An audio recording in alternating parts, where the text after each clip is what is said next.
It's cooking So time. guys, magluluto na tayo.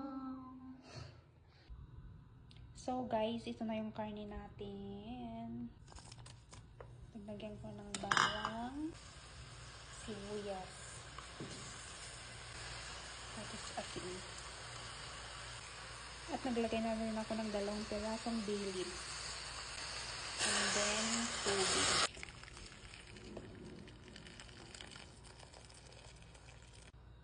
And then, takpan muna natin hanggang maluto. So guys, dito naman sa kabila is, hindi na ako gumamit ng mantika. Yung tawa ng karne na lang ginamit ko.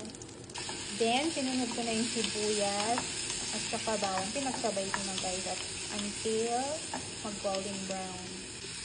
Pagkatapos guys, nilagay ko na rin ng bell pepper at saka kamatis. Mekos-mekos pa din. Maglalagay na rin tayo ng bahati.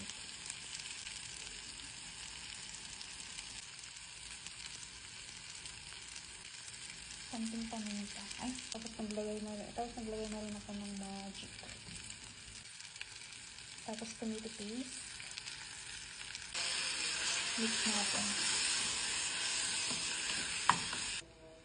Tapos lagyan na natin ng gulay. Mix na rin konti.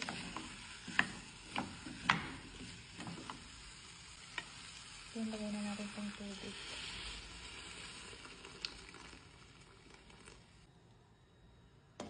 Natin hanggang lumambot.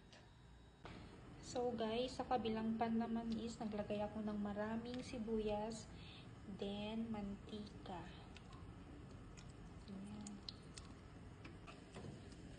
Mekos-mekos hanggang mag golden brown.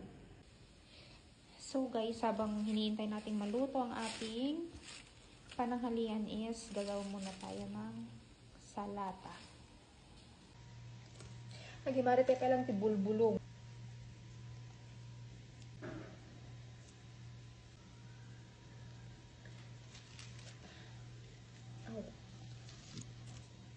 So guys, hindi ko na to hihiwain ng maliliit. Ganito na lang siya. Ganyan. Kainin na lang dito.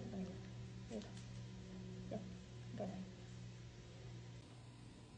Hugasan na natin. Pagkatapos kong naguganis, nilagay ko na sa container at maglalagay ako ng 3 lemon. At i-ref muna. So guys, balikan na natin itong sibuyas at medyo golden brown na rin. At dahil marami kaming carrots, ayun, nilininder ko na. Dahil wala kaming raisins, carrots na lang. So guys, nung pag golden brown na siya, ay pasunog na pala siya, is maglalagay na tayo ng Arabic spices. And then, Arabic spices, and maglagay lang ako ng konting lemon. And mekos-mekos. So ayan guys, luto na siya. Lagyan muna natin dito sa ilalim. Guys, balikan natin ang ating karne. So ayan, paluto na siya.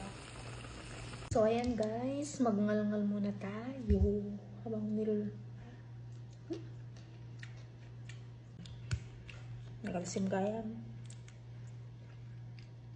So, ayan guys, nilagay ko na yung talong din, sili. Kiwa rin tayo basit.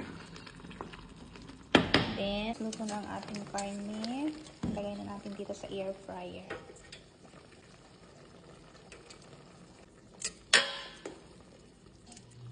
Yan.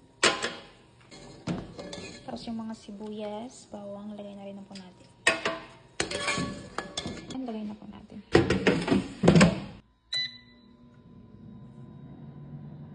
Then, sunod po natin ang ating basmati rice.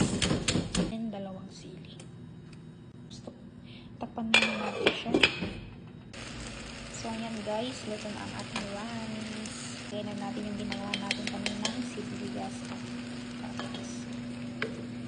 So, dito lang siya sa ibabaw ng kanin guys. Then, takpan ulit natin siya.